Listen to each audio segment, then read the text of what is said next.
Amém? Gente, essa semana Deus falou muito forte ao meu coração a respeito de uma frase que eu ouvi de um cantor evangélico e ele me levou a um profundo momento de reflexão na presença do Senhor. Eu já compartilhei essa frase com algumas pessoas. Ele estava sendo entrevistado em um podcast, é um cantor bem conhecido, não preciso dizer aqui o nome dele, até porque a figura dele é um pouco controversa no meio evangélico, mas para mim é uma pessoa que se esforça para fazer a coisa certa, tem procurado pelo menos trilhar o caminho que agrada a Deus. Pode ser que alguém tenha ouvido esta frase e vai se lembrar quem é rapidamente.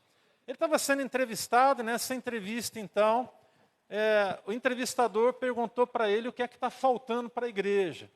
E aí ele falou que um dos problemas da igreja, onde ele mora hoje, que é nos Estados Unidos, é que está acontecendo um problema muito sério. E esse problema tem distanciado o coração das pessoas de Deus. E aí a frase, ela é mais ou menos assim. A igreja hoje, ele falou da igreja americana, porque é onde ele está vivendo e a experiência que ele está tendo agora de adoração, de louvor. Ele falou assim, a igreja... E ele frisou bem, eu não posso generalizar, mas em linhas gerais, a igreja, ela está deixando de lado a unção e está priorizando a excelência. Mas aí você vai perguntar, mas a excelência não é importante? Sim, nós prezamos pela excelência aqui. Mas se a gente for colocar na balança, a excelência e a unção, nós aqui vamos ficar com a unção em nome de Jesus. Amém? Eu preciso de ouvir um amém mais forte, porque esse amém está muito meia boca. Você precisa de entender bem essa verdade. Nós precisamos valorizar a unção. Nós, graças a Deus, temos procurado ser uma igreja organizada, com horários, no nosso jeito de ser. Nós temos, por exemplo, uma equipe muito grande cuidando das crianças, das nossas crianças. Tem um outro grupo de irmãos que tomam conta dos carros ali na rua. Um outro grupo de irmãos que cuidam aqui da recepção. Um outro grupo tão grande no ministério da adoração. Outro lá na imagem, no som. Então, muitas pessoas envolvidas nesse propósito de adorar a Deus. E o que a gente sempre tem falado aqui, o tempo todo, aqui na nossa igreja, é que a simplicidade tem que prevalecer. E quando eu penso na unção, eu também penso na simplicidade. Quando você olha para a história de homens de Deus, como nós vamos ver nessa noite, a gente vai ver que a unção, quando ela é prioridade na vida de uma pessoa, as coisas elas vão fluir para a glória do nome do Senhor. Amém? Então, hoje e no próximo domingo, a gente vai conversar sobre um tema que queimou no meu coração a partir dessa frase, a partir dessa expressão desse irmão que me levou a um profundo momento de reflexão. Que eu fiquei me perguntando, com todo o cuidado que a gente tem aqui, e eu faço uma referência direta a Sol agora, que está aqui envolvida com a adoração, mais diretamente, com todo o nosso esforço, com todo o nosso empenho, com todo o nosso amor e dedicação, o tempo todo a gente está sim procurando guardar o coração das pessoas, para que elas possam entender o propósito de ser igreja. A gente não está aqui por qualquer outra coisa, senão para glorificar a Deus. E a gente não vai conseguir glorificar a Deus se não for através da unção do Espírito Santo. Amém? Então que o Espírito Santo tenha liberdade para falar aos nossos corações, nessas 2 semanas onde a gente começa a conversar sobre esse tema, e fecha então na semana que vem, eu quero trazer 2 verdades apenas. E a história, ela é linda, é a história de Davi. E eu queria iniciar falando a respeito desse homem que, segundo a Escritura, é chamado de homem segundo o coração de Deus. Nós vamos conversar nessas 2 semanas sobre o caminho para a sala do trono. Quantos aqui querem estar na sala do trono? Esse amém está muito fraco, irmãos. Misericórdia. Nem parece que vocês querem ir para o céu, gente querida. Misericórdia. Quantos aqui querem ter acesso à sala do trono? Amém. Tem que ser um amém para estremecer esse lugar, irmãos. Tem que ser um amém para fazer a coisa tremer mesmo, igual que aconteceu essa semana aqui, mais ou menos, né? perto, tem que fazer tremer o chão, em nome de Jesus, né? Misericórdia, né, irmãos? Que Deus nos livre, que Deus olhe por nós, né, em nome de Jesus. Mas observe, Davi, segundo a Escritura, é chamado de um homem segundo o coração de Deus. Lá no livro de Atos, capítulo 13, verso 22, eu quero citar alguns textos, alguns vão ser projetados aqui, outros não. Atos capítulo 13, verso 22, diz assim: depois de rejeitar Saul, levantou-lhes Davi como rei, sobre quem testemunhou: encontrei Davi, filho de Jessé, homem segundo o meu coração, ele fará tudo o que for da minha vontade. Acho que essa palavra ela define muita coisa sobre que tipo de gente nós precisamos procurar ser. Homens e mulheres segundo o coração do Senhor. Amém? Mas aí vem aquela pergunta: por que Davi então conseguiu alcançar esse título de um homem segundo o coração de Deus? Diga, um homem segundo o coração de Deus. Gente, vamos lá, vamos entender uma coisa, não é uma coisa qualquer. Alguém ser reconhecido como um homem segundo o coração de Deus, bom, duas coisas são importantes entendermos para concluirmos que isso é uma grande verdade. Primeiro, é que enquanto ninguém, no momento em que Davi viveu, enquanto ninguém estava liderando Israel, se preocupou com um avivamento, com alinhar o coração das pessoas ao coração de Deus, com exceção do profeta Samuel, Davi estava derramando o seu coração diante de Deus, cuidando das ovelhas do seu pai lá no pasto. Ou seja, ele estava lá no anonimato, ele estava lá sozinho muitas vezes, passando noites frias, sozinho, mas ele estava ali com o seu coração alinhado na presença de Deus. Nessa época da história de Davi, eu particularmente creio que ele já era bem habilidoso na arte musical. Eu acredito que nas noites em que ele passava ali cuidando das ovelhas do seu pai, ele passava em comunhão com Deus, ele passava adorando a Deus. Até porque quando os estudiosos falam do momento em que ele enfrenta o grande guerreiro chamado Golias, eles vão dizer que Davi tinha entre 17 a 22 anos de idade, não muito mais do que isso. Então observe, se antes desse momento, dessa grande batalha, ele cuidava das ovelhas do seu pai, ali no anonimato, ele é alguém que tem essa preocupação. Então, enquanto Saul estava preocupado em levar Israel às vitórias, e que bom que ele estava preocupado com isso, porque era o papel dele, Davi estava lá sendo tratado por Deus no anonimato. Diga anonimato. Eu pergunto, você está preparado para isso? Você está preparado para viver o anonimato? Às vezes o que algumas pessoas desejam é a luz dos holofotes, e não se preocupam em entender que parte do processo de Deus para nos preparar, o anonimato tem que estar presente. E no anonimato, às vezes, nós não somos enxergados pelos homens, nós não somos vistos pelas pessoas. Mas, uma coisa muito importante, somos vistos pelo Senhor. Amém?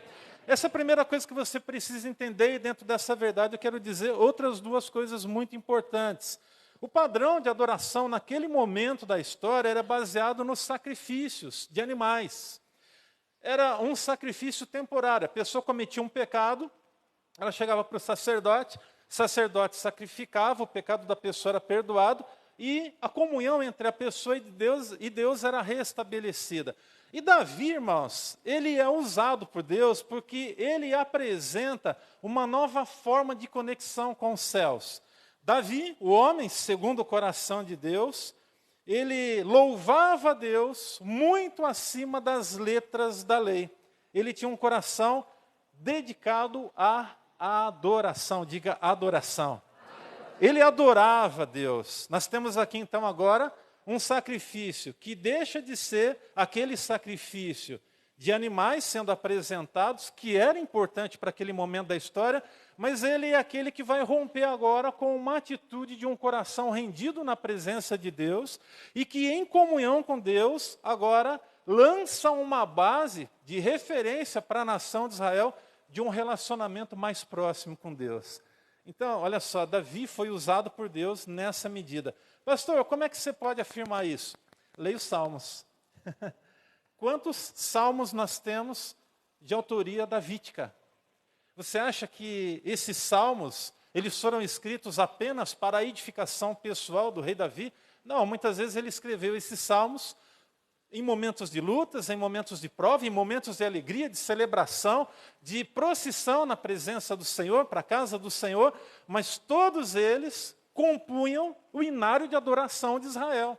Deu para entender? Então observe, alguém que rompe com aquela questão sacrificial apenas, e ele parte para uma questão de intimidade com o céu, para poder ser preparado para aquilo que viria. Você está sendo hoje preparado pelo Senhor para aquilo que virá, amém? Pode ser que você tenha alguns bons gigantes para enfrentar aí à sua frente, mas a minha palavra é: não desista dos gigantes, não corra dos gigantes e não se enfraqueça quando você olhar para eles. Não deixe as suas pernas tremerem pela impressão que os gigantes podem trazer aos seus corações. Mas é uma segunda coisa muito importante que a gente precisa entender aqui nesse momento, é que as batalhas que Davi teve com o leão e com o urso revelam o coração de Davi, ou seja, quanto Davi confiava em Deus. Cuidando das ovelhas do seu pai, ele enfrentou leão e urso. E, diga-se de passagem, só conseguiria enfrentar um leão e um urso quem tivesse numa profunda dependência com Deus, vivendo uma profunda dependência de Deus. No episódio de Davi e Golias, lá em 1 Samuel 17, no capítulo 17, verso 37, nós temos registrado o seguinte: quando Saul chega para Davi e fala: olha, agora você vai enfrentar Golias, né? Mas você é tão jovem, como é que você, sendo tão jovem, pode enfrentar o gigante? Então Davi, ele olha para o seu passado, para aquilo que Deus tinha feito na sua vida. Então ele diz o seguinte: o Senhor me livrou das garras do leão e das garras do urso, e me livrará das mãos desse filisteu. Diante disso, Saul disse a Davi: vá e que o Senhor esteja com você. Amém? O que eu quero dizer é que os leões e os ursos que você enfrentou ao longo da sua vida, eles formaram e formam uma bela base de sustentação para que você hoje possa dizer: é possível vencer os gigantes. Amém? Todos aqui podem vencer os gigantes. Basta acreditar, basta confiar, basta entrar na sala do trono assim como Davi se propôs. Bom, o caminho para a sala do trono é um caminho desafiador, mas todos nós queremos estar lá, amém? Você quer estar na presença do Senhor, na sala do trono, que não seja a partir de fechar os olhos para essa vida, né? A gente quer estar diante da sala do trono hoje. Eu me lembro de um dia em que nós estávamos conversando, um grupo de missionários. Eu era garoto nessa época, tinha 17 para 18 anos de idade, e me lembro de um momento muito interessante que vivi quando nós estávamos reunidos numa tarde e de repente chegou duas irmãs da Assembleia de Deus.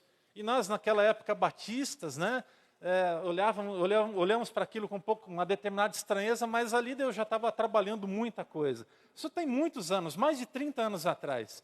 E eu me lembro que aquelas irmãs que estavam ali começaram a orar por nós, E de repente uma delas, ela começou a orar em línguas, e alguns ali ficaram um pouco assustados, porque não fazia parte dos nossos costumes, né, mais, vamos dizer assim, mais conservadores. Mas eu me lembro que uma daquelas mulheres começou a orar em línguas, e a outra interpretava exatamente tudo o que aquela outra irmã estava orando. E assim elas entregaram palavras em um por um.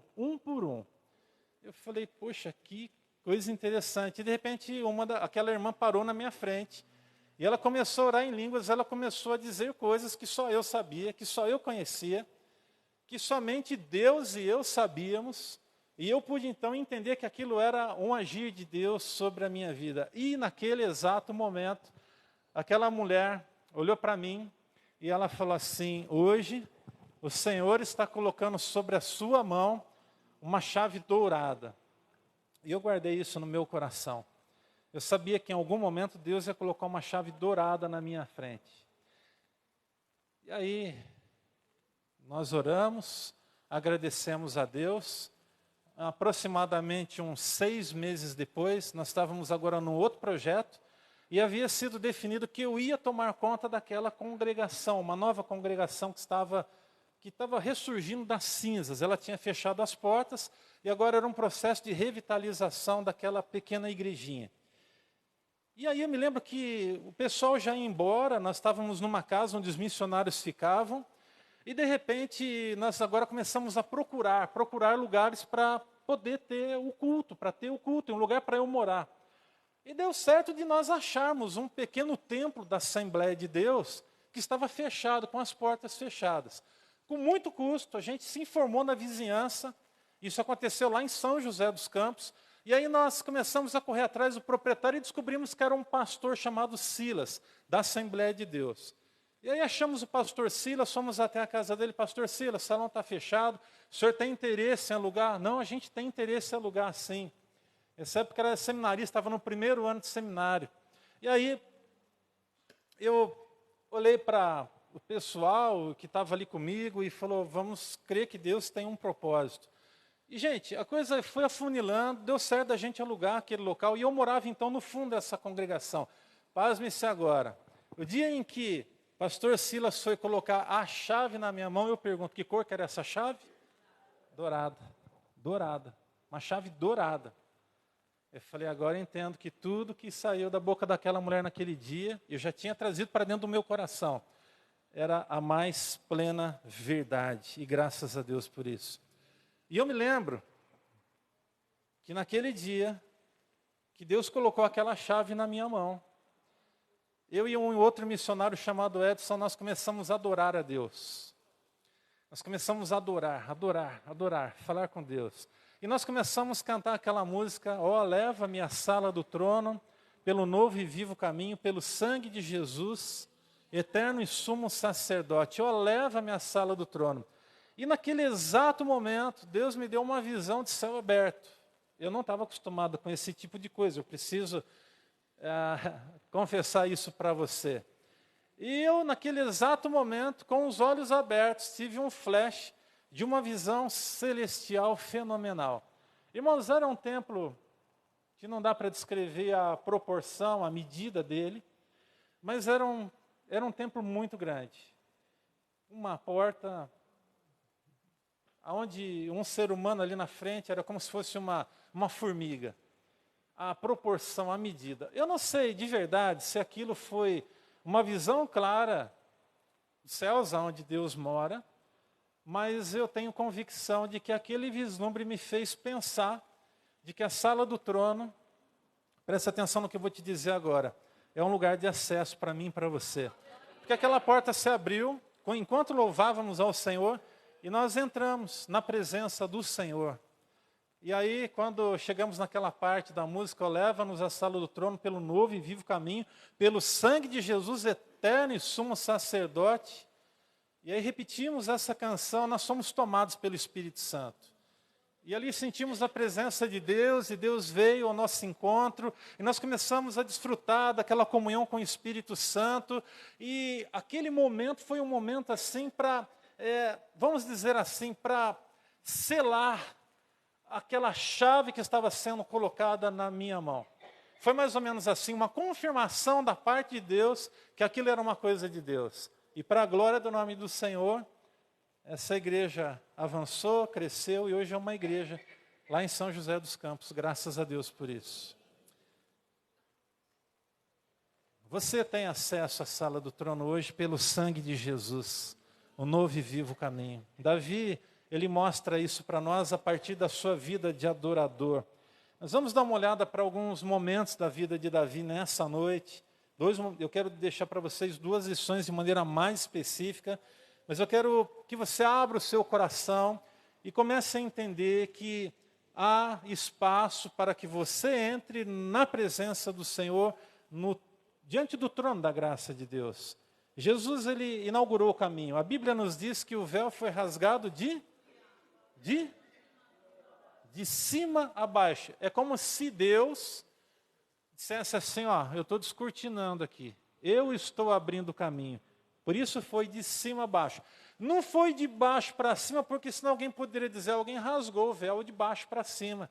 Não, a Bíblia diz que de cima a baixo o véu se rasgou e agora nós temos acesso à presença do Senhor. Então, quero que você pare durante alguns instantes agora e que você olhe para dentro do seu coração e comece a enxergar qual é a sua maior dificuldade no dia chamado hoje, o maior problema que você está enfrentando. Eu não sei o problema de muitos aqui, eu sei o problema de algumas pessoas, mas eu quero, nesse exato momento, dizer que, diante da presença do Senhor, você é livre para apresentar diante dele toda a sua necessidade e, observe, e ali entregar nas mãos dele, dizendo, Senhor, está nas tuas mãos. Amém? A gente vai fazer isso no final da celebração, no final da palavra dessa noite. Nós vamos vir aqui à frente para entregar nas mãos de Deus aquilo que hoje, quem sabe, é uma dificuldade que você possa estar enfrentando. Vamos lá, a primeira lição que a gente consegue entender, então, a partir dessa história do Davi e da experiência de Davi, é que o caminho para a sala do trono é um caminho onde o nosso caráter é provado. Amém? Ah, eu quero ir para a sala do trono. Observe, o seu caráter vai ser provado. Você vai ser provado. Para estar na presença de Deus, você precisa entender que você vai ser provado para lá estar. E, gente, nós somos provados em tantas e tantas áreas. Eu posso dizer que em todos os sentidos nós somos provados. Eu quero então ler com você Romanos capítulo 5, verso 3 a 5, quando Paulo vai dizer o seguinte para nós. Não só isso, mas também nos gloriamos nas tribulações, porque sabemos que a tribulação produz o quê? Perseverança. Diga perseverança. E o texto diz, a perseverança um caráter aprovado. Você precisa ter um caráter aprovado para entrar na presença do Senhor, para entrar diante do trono do Rei dos Reis, do Senhor dos Senhores. Você precisa disso, um caráter aprovado. E o texto diz, e o caráter aprovado é esperança, e a esperança não nos decepciona, porque Deus derramou o seu amor em nossos corações por meio do Espírito Santo que Ele nos concedeu. Amém, gente? Alguns detalhes da história para que você possa entender. A grande vitória de Davi o leva do pasto ao palácio. Ele tinha ido lá para conversar com seus irmãos, levar um presente para o principal chefe da guarda, que o seu pai havia mandado para o rei. E Deus, então, agora, a partir daquele momento único na vida da história de Davi, transforma a sua vida, toca a sua vida. É como se uma grande engrenagem da sua vida estivesse parada, e agora Deus vai lá e diz assim, é agora que essa engrenagem vai funcionar. E o Senhor, então, lá dos céus, vira essa engrenagem, e ao virar essa engrenagem, Deus tira Davi dos pastos de Israel, para agora o grande palácio. Mas não acha você que é fácil estar na presença do rei e estar no palácio? Mas a gente precisa de considerar que algo inimaginável acontece. Um garoto, um simples garoto, alguém que possivelmente não seria lembrado por outros, inclusive até pelo seu próprio pai, quando Samuel chega na casa do seu pai, ele foi o último a ser lembrado pelo próprio pai chamado Jessé. Se você for ler a história, você vai concluir que o que Deus faz é uma atitude, assim, é um ato soberano da graça dele e um plano muito perfeito do Senhor. Porque quando os filhos de Jessé são apresentados ao profeta, olha, para você ver como é interessante, o homem tem uma impressão, e por duas vezes nós temos ali no texto, esse é o homem. Entra um segundo ou um terceiro, não, esse aqui é o camarada, ele tem postura, tem porte. Nós olhamos para a aparência, e o texto vai nos ensinar isso, mas o Senhor está olhando para quê? Para o coração. E aí, voltando àquela palavra do início desta noite, a gente tem que tomar muito cuidado com a excelência e a unção. O que a gente prefere, a unção ou a excelência? Com toda certeza, você não pode abrir mão disso, em nome de Jesus. E a unção é derramada pelo Senhor da unção. A única pessoa que tem autoridade para derramar unção sobre a sua vida é o Senhor, o nosso Deus. Só Deus pode ungir homens, só Deus levanta reis, levanta governos, derruba governos, só o Senhor tem poder para fazer isso. Mas observe, logo depois da grande vitória contra o filisteu chamado Golias, nós começamos a observar uma mudança de cenário. Observe o que eu vou dizer agora, permitida por Deus. Nós, logo após a vitória, temos as mulheres de Israel glorificando a Deus, cantando a Deus, e na sua canção de adoração a Deus, elas dizem: Saul venceu os seus milhares, mas Davi os seus muitos milhares. E a partir desse momento, algo muito ruim se aproxima do coração de Saul, e a gente vê uma perseguição implacável acontecendo contra a vida de Davi. Foi uma perseguição, irmãos, infundada, irreal, e só o Senhor mesmo para guardar a vida de Davi. E o que nos chama a atenção na história de Davi é que por várias vezes, Davi, ele pôde prejudicar Saul, inclusive dar cabo da sua própria vida. E o que ele fez? Ele fez o mal contra Saul? Não, irmãos, ele dependia de Deus.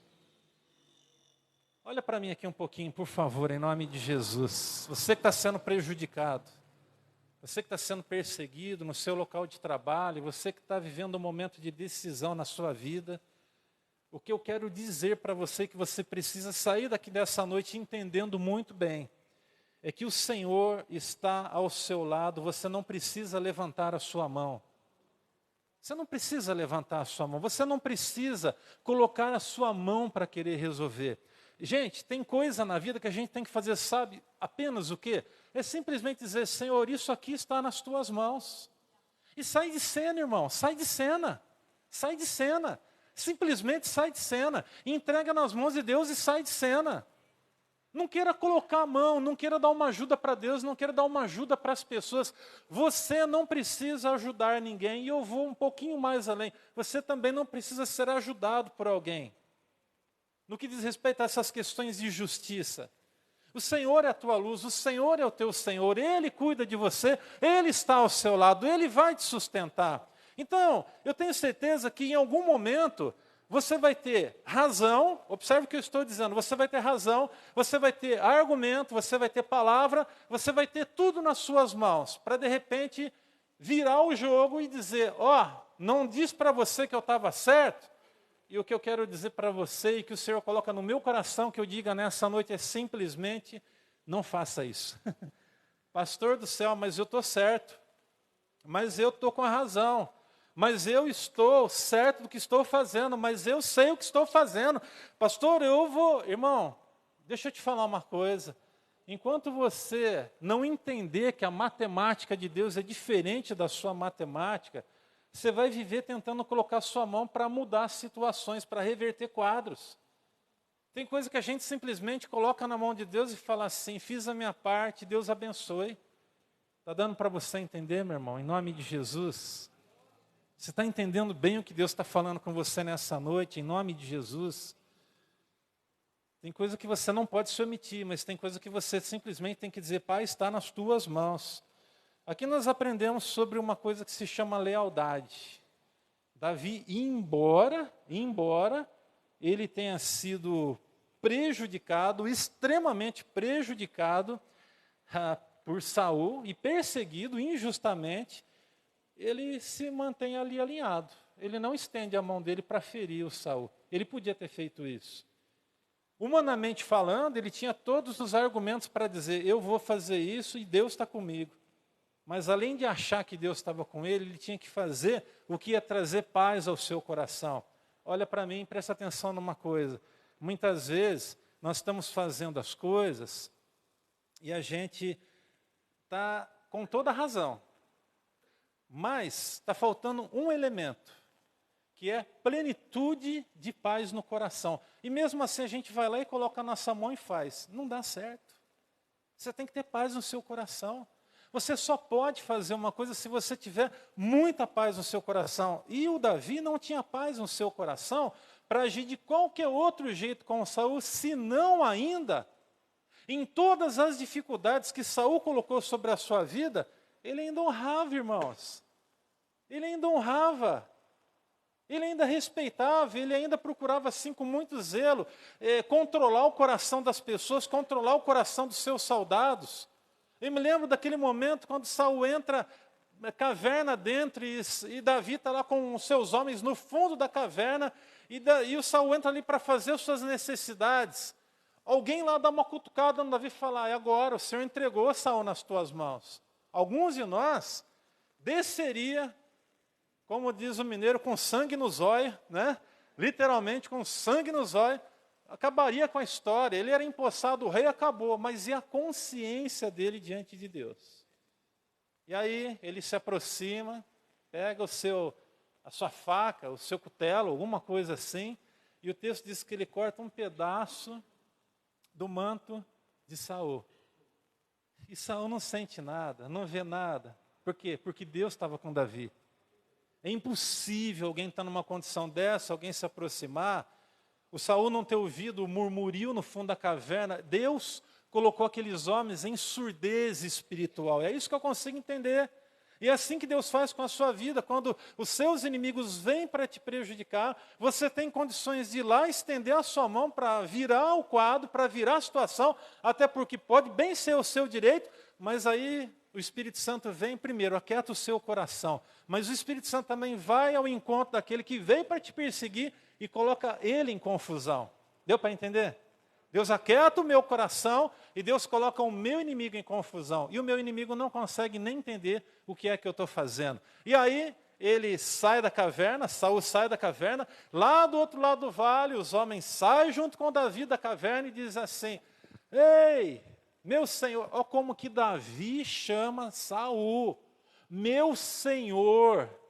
O cara estava errado, irmãos, estava bagunçada a cabeça dele, estava possuído por demônio já numa ocasião dessa, porque a Bíblia fala disso. O Espírito Santo se retirou e um espírito maligno se aproximou da vida do Saul. O cara estava endemoniado, estava encapetado.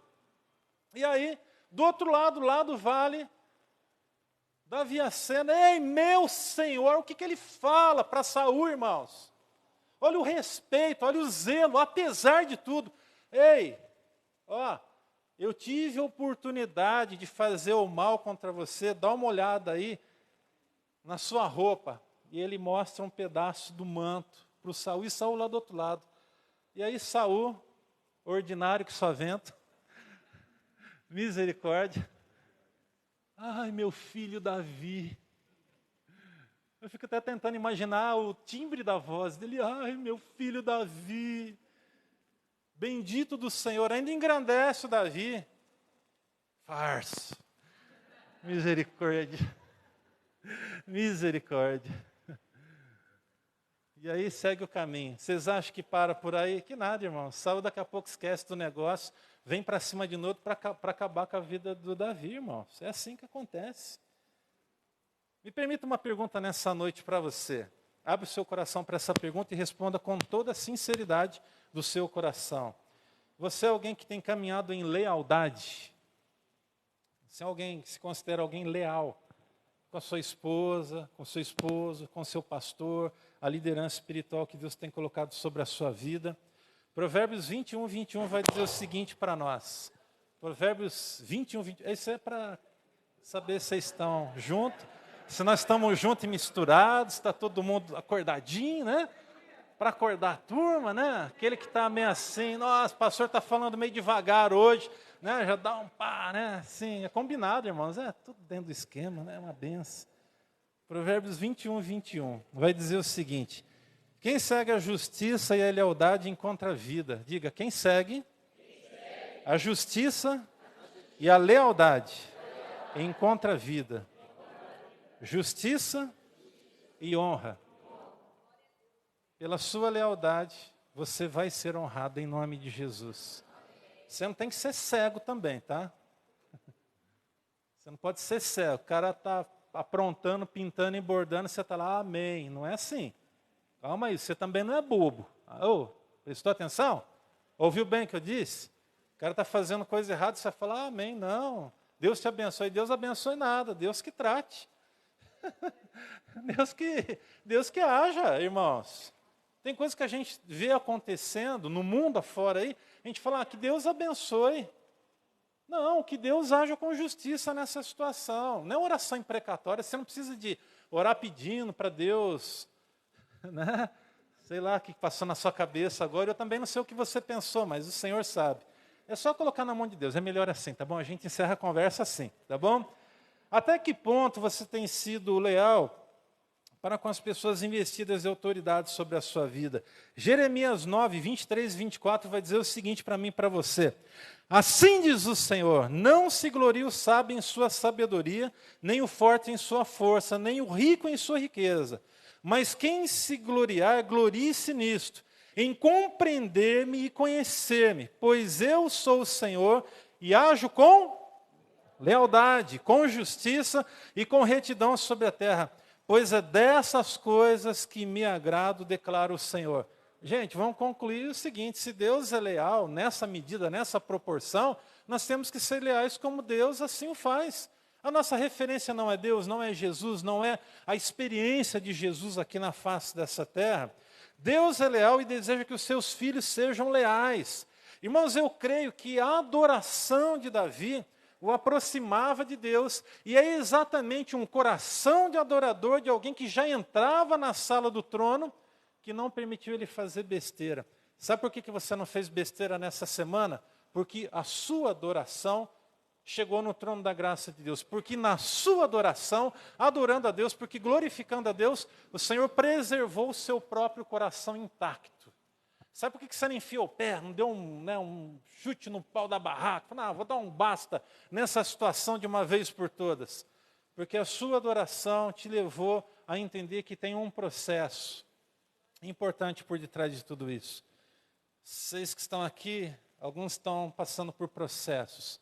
Alguns processos são bonitos, gostosos, são agradáveis, são processos muito bons de serem vividos. Mas tem alguns processos que eu sei que são amargosos, são difíceis. Alguns processos que alguns de vocês estão vendo são processos que requerem renúncia, que requerem, negação de si mesmo, requer que você tire os seus olhos da sua própria condição de si mesmo, mas que você, ao passo em que adora a Deus, agora descanse na presença dEle, sabendo que o Senhor está no controle de absolutamente todas as coisas. Ei, perguntinha básica. Tudo coopera para o seu bem ou não? Você é um adorador? Você é um filho do Senhor? Você é alguém que Deus, ao olhar para você, vê em você sinceridade, verdade, vê em você um coração de adorador? Então, meu irmão, é só colocar nas mãos de Deus. Deixa o Senhor ser a sua justiça. Deixa o Senhor agir em toda essa situação que você está vivendo agora. Segunda coisa, para a gente fechar com essa palavra. O caminho para a sala do trono exigirá que olhemos para o rei na hora da rejeição. Eu preciso dar mais uma olhada para a história com você e destacar alguns elementos importantes, alguns detalhes da história.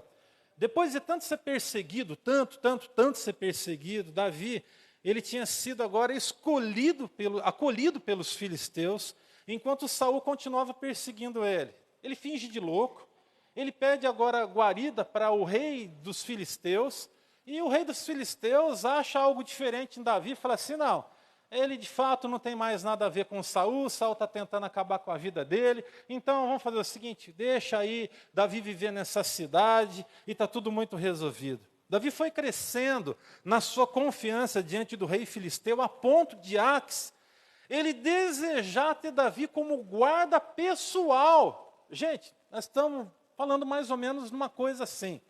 É como se o capeta dissesse que você é seu guarda pessoal dele. Misericórdia. Eu estou exagerando, né? Um pouco menos.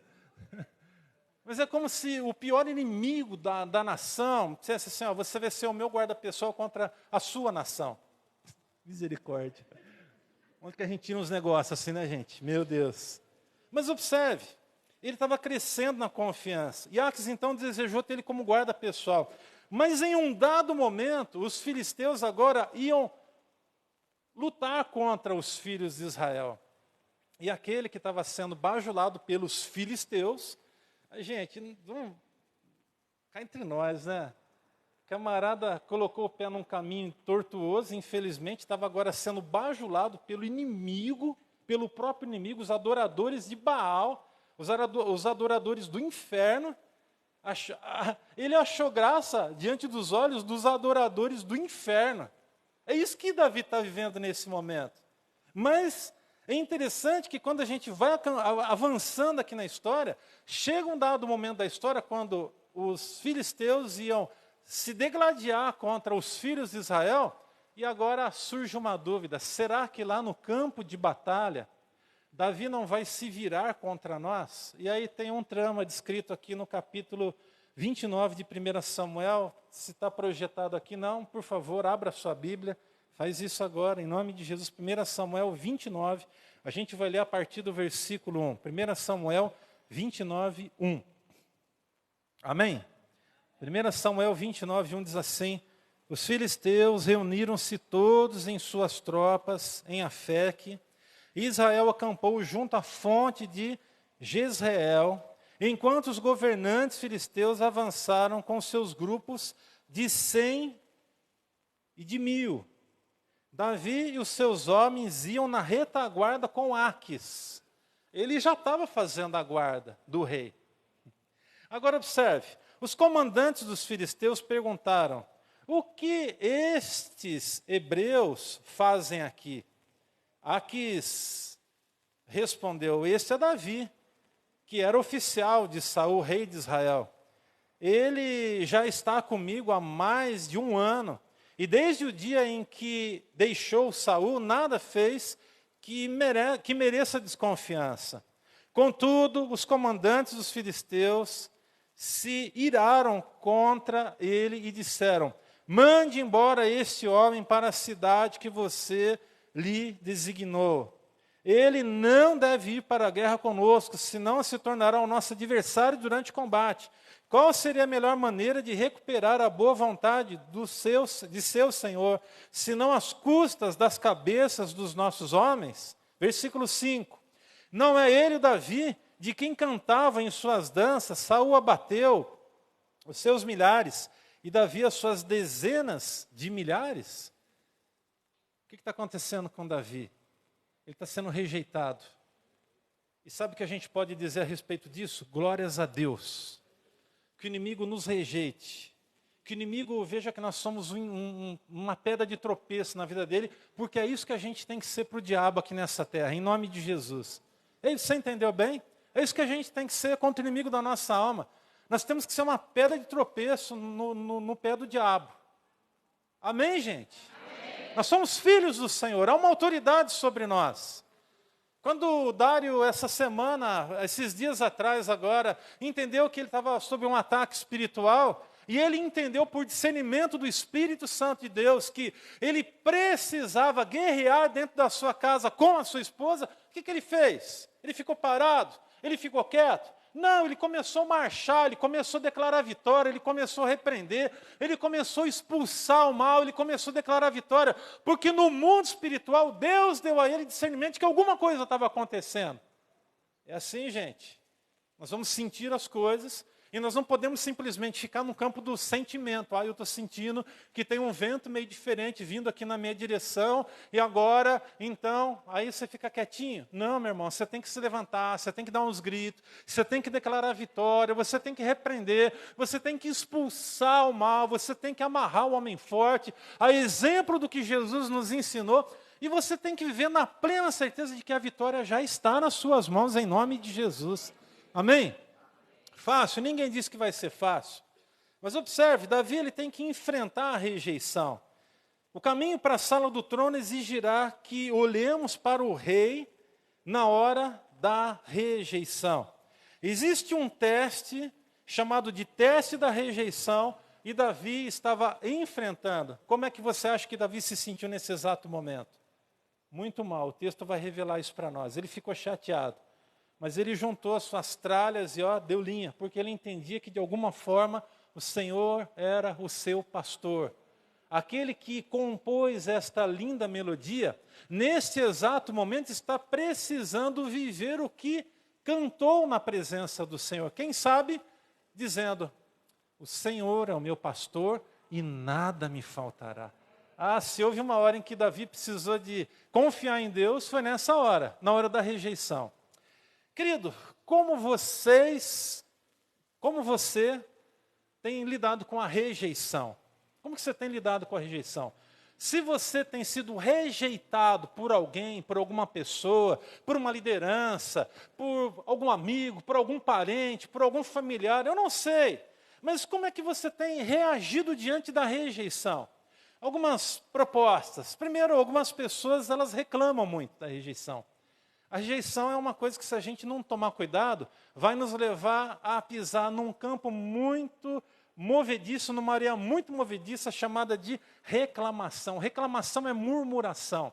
A pessoa fica reclamando, vai ficar murmurando. Ao invés de chegar diante de Deus e dizer, Senhor, ó, o Senhor está vendo o que está acontecendo, agora entregar nas mãos de Deus e descansar. Não, a pessoa ela até entrega, mas ela entrega meio que segurando na pontinha. E aí ele vai ficar agora, porque fizeram uma injustiça comigo, porque onde se viu, o que foi que fizeram, por que foi feito desse jeito, e começa a razoar, começa a pensar e começa a reclamar. Indiscutivelmente, começa a reclamar. E o pior de tudo, começa a reclamar para as pessoas. E aí começa a incendiar o coração das pessoas, e isso é muito perigoso. Começam a esbravejar. O cara que está reclamando, ele está com o pé já num atoleiro de lama. E agora, quando ele tira o pé daqui e vai colocar naquele campo chamado de esbravejar, aí ele está a ponto de fazer porcaria, desculpem a expressão. Ele está a ponto de enfiar os pés pelas mãos e chutar tudo, e até de brigar, e até de sair na mão, se for o caso. E nós, como filhos de Deus, não podemos cair nessa, em nome de Jesus. Ei, amém, irmãos? A gente não pode cair nessa besteira, nós não podemos cair nessa besteira, porque quando a gente começa a reclamar e agora a gente já está esbravejando, o pior de tudo é que na nossa cabeça a gente começa a razoar, e aí a gente começa a criar um monte de monstro dentro da nossa cabeça, coisa que nem sequer faz parte da história, a gente já está assim, porque estão fazendo isso, ou porque foi feito isso, porque eu falei isso, ou porque eu fiz dessa forma. As pessoas às vezes não estão nem pensando em você, não estão nem olhando para você. O que eu quero dizer com isso? Duas coisas importantes, duas propostas. Primeiro, sinta a dor da rejeição. Não é fácil, ponto final, acabou. É fácil? Alguém aqui já foi rejeitado na vida? Eu já fui rejeitado. Alguns aqui foram rejeitados. Sim ou não? Quantos aqui já foram rejeitados? Foi fácil? Pensa no negócio que machuca, pensa no negócio que dói, pensa no negócio que, se você não tomar cuidado, seu coração se inflama. Seu coração se inflama, você fica cheio de, quem sabe, de si, principalmente quando você está certo. Mas a segunda proposta é apegar-se no Senhor. Quando a gente se apega no Senhor e fala, Deus, eu confio em Ti, Senhor, o Senhor é o meu pastor, nada me faltará, a gente pode agora fluir nas asas do Espírito. Guarda no seu coração duas coisinhas aqui e a gente vai finalizar essa palavra com essas duas direções. Primeiro, tem muita coisa na vida que não é rejeição. Eu vou repetir. Tem muita coisa na vida que não é rejeição. É porque o seu coração está contaminado e agora você começa a ficar meio que espinhoso com as situações. Está dando para entender, gente? Irmãos, amém? Vocês estão entendendo? Não tem nada a ver com rejeição. Você não está sendo rejeitado. Mas porque você está ferido, você está machucado, de repente você já fica todo uriçado. Você fica todo... Tem um peixe que a gente pega de vez em quando pescando aqui no mar. Lembrou, Reinaldo? O nome dele é feio. Qual que é o nome do peixe? Baiacu. Você vai lá, e o bicho tem um dente que só Deus para ter misericórdia. Chega a cortar um anzol grosso. Principalmente se ele é maior, assim. Ele é um peixe venenoso. Mas a hora que você fisga o baiacu, a hora que você vai chegando perto dele, ele faz... Incha assim, ó, fica uma bolinha.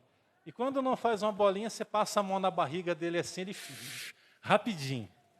Às vezes eu pego, eu brinco, né? Eu falo assim, quero ver ele cheinho agora, quero ver até onde que vai, se não vai estourar.